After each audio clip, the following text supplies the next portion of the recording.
खबर दें आपको, मियांवाली ईसा खेल पेट्रोलिंग पोस्ट पर हमले के नतीजे में 2 दहशतगर्द हलाक जबकि एहलकार शहीद हो गया है। सीटीटी पंजाब पुलिस और दहशतगर्दों के दरमियान 4 घंटे तक शदीद झड़प जारी रही। फायरिंग के तबादले में एक दहशतगर्द शदीद जख्मी हुआ। आईजी पंजाब डॉक्टर उस्मान अनवर के मुताबिक हलाक होने वाले शरपसंद मुल्क भर में दहशतगर्दी की कार्रवाइयों में मुलव्वस थे।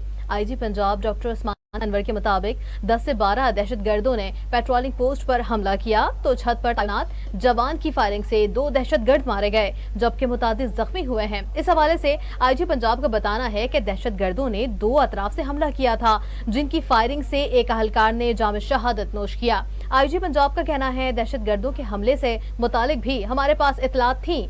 मुल्क में हालिया दहशतगर्दी की लहर में बैरूनी हाथ मुलव्वस है। उन्होंने कहा कि दहशतगर्दी के पीछे मुहर्रिकात को सब जानते हैं। आईजी पंजाब डॉक्टर उस्मान अनवर ने हमला पसपा करने और दहशतगर्द जहन्नम वासिल करने पर सीटीडी को शाबाशी दी, जबकि फर्ज की राह में शहादत का अजीम मकाम पाने वाले कांस्टेबल हारून खान को सलाम पेश किया।